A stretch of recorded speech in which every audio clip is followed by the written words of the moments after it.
Olá pessoal, vamos iniciar a aula de hoje de ligações químicas com as ligações interatômicas.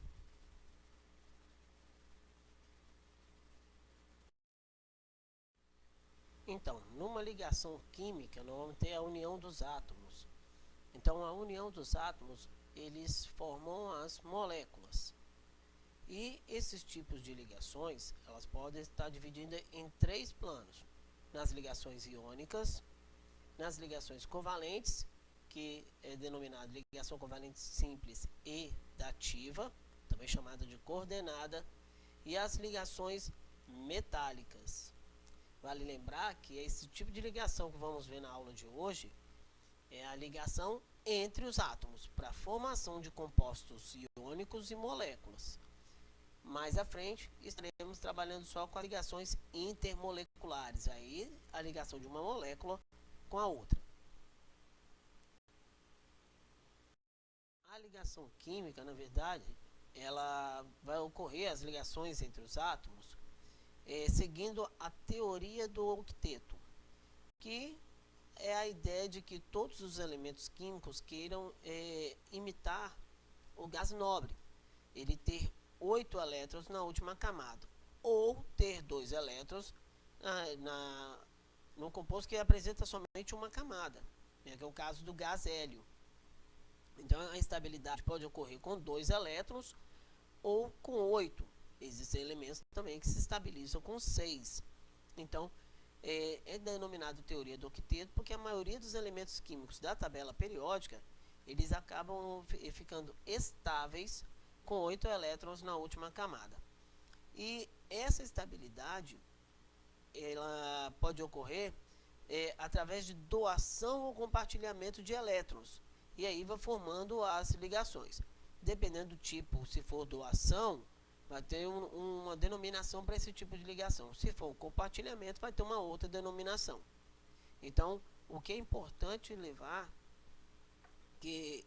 é você entender que a teoria do octeto é a parte mais importante da ligação química. Então, a regra do octeto é que os elétrons e os átomos, eles se estabilizam com 8 elétrons na última camada, sendo eles doando ou compartilhando os elétrons.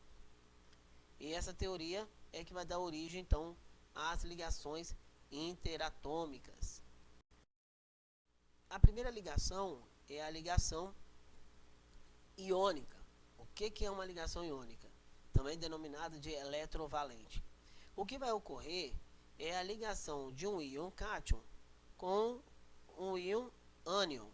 Então, o cátion é aquele que tem a tendência de perder o elétron e o íon ânion a tendência de receber o elétron. Então, nós temos a ideia na formação de um composto iônico, por exemplo, o sódio mais o cloro, o sódio, o íon cátion, sódio, por isso que ele é positivo, o íon ânion, cloro, daí o sinal negativo, que é a tendência de receber o elétron. Então, vai formar o composto iônico chamado cloreto de sódio. Para entender melhor, nós temos aqui o desenho. Então, neste desenho, o que nós vamos ter aqui, nessa imagem?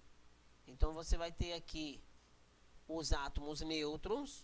Você pode ver que o átomo neutro aqui é o sódio e o cloro. Então, o átomo neutro ele não apresenta carga nem positiva nem negativa.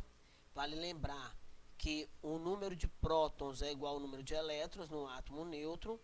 Por exemplo, se você tem aqui o sódio, você tem aqui o sódio. O sódio, o número atômico dele é 11. Então, ele quer dizer o quê? Que esse átomo de sódio, ele vai ter 11 prótons e 11 elétrons. 11 elétrons. Certo? Então ele vai ter aqui, corrigindo aqui bonitinho para ficar legal agora. Então você vai ter aqui 11 prótons e 11 elétrons. Isso quer dizer que o átomo é neutro, ele nunca recebeu e também nunca doou o elétron. Uma vez que ele vai doar e receber o elétron, ele deixa de ser átomo e passa a ser íon. Então a ideia desses dois átomos é buscar a estabilidade. Então, como o sódio precisa perder um elétron, né, que é o metal, todo metal tem a tendência de perder o elétron, né, o metal vai doar o elétron. Então ele doa o elétron para o cloro, que tem a tendência de receber. Porque o cloro tem 7 elétrons na última camada. O sódio ele termina a configuração eletrônica dele 3s1. Isso quer dizer o quê? Que ele tem um elétron na última camada. Se ele perder, ele fica com 10, né? 10 elétrons no total e 8 elétrons na última camada. Vale lembrar da configuração eletrônica. 1s2, 2s2, 2p6, 3s1. Então, se ele perdeu o elétron, o sódio, né, perdeu o elétron do 3s1, na última camada, ele vai ficar 2s2, 2p6, que somando dá 8 elétrons. Então, por isso que a tendência do metal é perder o elétron, né, o metal sódio. O cloro, por exemplo, ele tem 17. Então, ele vai ficar com a configuração eletrônica 1s2, 2s2, 2p6, 3s2, 3p5. Então, 3s2, 3p5 vão dar 7 elétrons na última camada. E ele tem a tendência, então, de receber esse elétron que o sódio está doando. Porque o sódio passa a ter 8 elétrons na última camada. E o cloro, recebendo o elétron do sódio, ele passa também a ter 8 elétrons na última camada. E aí ocorre a ligação entre eles, formando assim uma ligação iônica. As ligações iônicas, o nome já diz, ligação iônica, né? Essa ligação por íons, íons cátions, íons ânions. Então essa ligação, ela ocorre uma aproximação. E essa aproximação, então, forma o composto iônico. Se você olhar a imagem aqui embaixo, por exemplo, né, nós temos a estrutura de Lewis, né, que é uma forma de você representar esse tipo de ligação. Então você está vendo aí que agora o sódio perde o seu elétron, fica com 8 elétrons na última camada, porque o 1 que ele tinha na camada foi liberado do 3s1. E o cloro passa a ter então 8 elétrons, como mostra no desenho, porque ele recebe esse 1 elétron do sódio. E daí então você tem as ligações iônicas. Característica de uma ligação iônica. A ligação iônica ocorre entre o metal e o ametal e entre metal e hidrogênio. Então as ligações iônicas sempre deverão ter a presença do metal. Diferente das ligações iônicas, nós temos as ligações covalentes. As ligações covalentes também denominadas ligações moleculares. Até porque aqui não vai ter a presença de metal na fórmula. Então a característica da ligação covalente é a ligação entre ametal e ametal ou ametal e hidrogênio. E aqui não ocorre a doação de elétrons. Por quê? Tem que ocorrer um compartilhamento. Até porque os dois elementos químicos que irão fazer essa troca, os átomos que irão fazer essa troca, eles não são metais. Geralmente são ametal e hidrogênio. Ou ametal com ametal e hidrogênio. E aí vai ter então uma coisa que chamam de compartilhamento de elétrons. Porque eles não podem doar. Porque eles estão precisando de elétrons para ocupar a camada e chegar a 8. Então você vai ter ali, que nós chamamos pares eletrônicos. Esses pares eletrônicos, então, eles serão cedidos para cada núcleo. Então, nós vamos ter aí nesse caso, quando há um compartilhamento de elétrons, né, os pares cedidos para o núcleo, nós chamamos de moléculas neutras. Por que moléculas neutras? Porque não há perda nem há ganho de elétrons. Eles compartilham entre si. É diferente do que ocorre lá na ligação iônica. Um perde, o outro ganha. Aqui não. Aqui ninguém perde, ninguém ganha. Nós vamos ter que compartilhar o elétron. Então, se vocês olharem. Então, pessoal, olha só. Se vocês pegarem agora a imagem que você tem aí, você vai ter o carbono, né? Então, nós temos aqui um exemplo, carbono com hidrogênio. Então, eu tenho um átomo de carbono para cada 4 átomos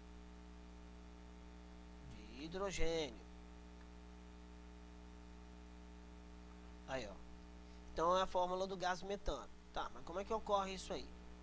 Nós temos os hidrogênios que eu vou identificar com bolinhas vermelhas, né, que são os elétrons do hidrogênio. Então, o hidrogênio tem um elétron na última camada. Só tem um elétron, lógico. O carbono, ele apresenta uma configuração eletrônica 1s2, 2s2, 2p2. Então, 2s2 e 2p2 é a camada de valência dele. Então, se você somar 2 elétrons da camada do orbital S mais 2 do orbital P, então ele tem 4 elétrons na última camada. E aí, ele precisa estabilizar com 8. Então, ele não pode perder elétron. Vale lembrar que as ligações covalentes ou ligações moleculares só ocorrem entre ametal e ametal ou ametal e hidrogênio, que é o caso do nosso exemplo aqui agora. Então, você vai ter o seguinte: o hidrogênio vai compartilhar o elétron junto com o cloro. Então, junto com o carbono. Olha aqui, ó. O hidrogênio e o carbono. Então, o hidrogênio respeita uma regra chamada regra do dueto, porque ele vai se estabilizar com 2 elétrons, né? Olha aqui, ó. Ok. E aí você for contar agora, o hidrogênio aqui, ó, esse hidrogênio, ele tem 2 elétrons. E o carbono? Vai contar agora, ó. 1, 2. Ok? Conta os elétrons do hidrogênio. 3, 4, 5, 6, 7, 8. E cada hidrogênio vai contando o elétron que ele está compartilhando com o carbono e vai ficando com 2. Formando, então, assim, a minha fórmula CH4. Se você pegar, por exemplo, aqui, ó, nós temos o cloro. O cloro, então, ele tem 7 elétrons na última camada. Então, ele vai precisar de um elétron para compartilhar. Então, ele vai formar o Cl2, que é o gás cloro. Então, aqui você tem uma ligação simples. Quando o oxigênio precisa se estabilizar com outro átomo de oxigênio, ele vai formar o composto O2, gás oxigênio. Então, ele precisa fazer 2 compartilhamentos. Então, você vai ter uma ligação dupla. O gás nitrogênio, ó, o N2, vai ter que fazer 3, porque ele tem 5 elétrons na última camada. Então, se ele vai estabilizar com 8, então ele vai precisar fazer essas 3 ligações. A molécula de água, por exemplo, os hidrogênios vão compartilhar o elétron com o oxigênio. Então, eu tenho 2 ligações, agora não é com o mesmo átomo, são átomos diferentes. Então, eu tenho 2 ligações simples. Se você pegar aqui, por exemplo, eu tenho aqui o CO2, eu tenho 2 ligações duplas, porque eles estão sendo compartilhados com o mesmo oxigênio, que é o mesmo elemento químico. Do lado de cá também, eu tenho 2 duplas. E a amônia, né, o NH3, você vai ver que nós temos 3 ligações simples. Então, é uma ligação covalente, nós chamamos assim, ligação covalente simples. É aquela que ocorre sem problema nenhum, vai compartilhar com o outro e vão buscar a estabilidade que todos necessitam. Agora, nós temos a ligação coordenada ou dativa, que é uma ligação que vocês devem prestar atenção. O que acontece, né, ocorre com átomos que apresentam o octeto incompleto. Um átomo é beneficiado pelo elétron do outro átomo. Vamos dizer o seguinte. Eu tenho aqui, por exemplo, o SO3, ó. SO3, tá? O trióxido de enxofre. E o que acontece nesse caso? Repara que quando é feito essa ligação, essa dupla, né? Ligação simples aqui, se você contar os elétrons do enxofre, ó, 1, 2, 3, 4, 5, 6, 7, 8. Então ele vai respeitar a regra do octeto. Ele não pode passar desses 8. Então, neste caso, o que acontece? Ele pode compartilhar os elétrons dele com o oxigênio, com esses oxigênios aqui, ó, que precisam se estabilizar, porém, ele não vai utilizar nenhum elétron do oxigênio, porque ele já está estável com 8, ele não precisa.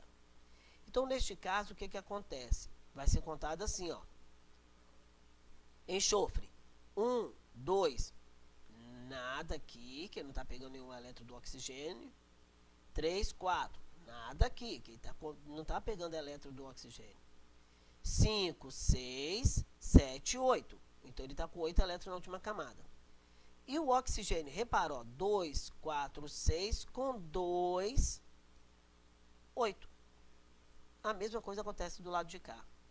Então, eu costumo falar assim, ó, que neste caso, o oxigênio é beneficiado pelo elétron do enxofre, neste caso aqui, tá? Ó, aqui também. Só que o enxofre, ele não consegue ser beneficiado pelos elétrons do oxigênio. É somente o oxigênio que busca o elétron do enxofre para se estabilizar. É o que acontece, por exemplo, aqui, ó, nós temos um exemplo legal, que é do ácido sulfúrico, o H2SO4. Repara que aqui, ó, é ligação dativa, ó, dativa, dativa, dativa, dativa. A gente coloca essa seta sempre no sentido de quem está sendo beneficiado, que é o oxigênio. Então, elas são representadas desse jeito. E essa ligação é uma ligação coordenada, também chamada de dativa. Então, tem que ficar muito esperto com os compostos que gostam de fazer esse tipo de ligação. O SO2, o H2SO4, o H3PO4. Se você fizer a formulazinha bonitinha, você vai ver que vai ser necessário ter esse tipo de ligação. NH4, quando entra o hidrogênio, né, na amônia, o hidrogênio que tem que compartilhar o elétron do nitrogênio, e aí vai ficar de NH3 e passa a ser NH4, aí deixa de ser amônia para ser o íon amônio. Então, pessoal, agora nós temos as ligações metálicas, né, que é a ligação entre metais. Esses metais se ligam porque nós conseguimos fazer isso a alta temperatura, derretendo os metais e juntando os seus átomos. E vai dar mais resistência. É o caso do ouro, por exemplo. Você vai juntar com a prata, vai juntar com o zinco, com o alumínio. São metais mais resistentes. E aí você vai ter uma aliança de ouro 18 quilates, famosa mistura eutética. E o que acontece aqui nesse caso das ligações? Então, quando você aumenta a temperatura, então você vai ver que os átomos ficaram mais excitados, né, lógico. E aí você vai ter mais ou menos o que acontece aqui nesse desenho, ó. Nós temos os elétrons, né? Nós temos os elétrons aqui negativos. Nós temos os átomos neutros e temos esses átomos, né, metálico, o cátion metálico.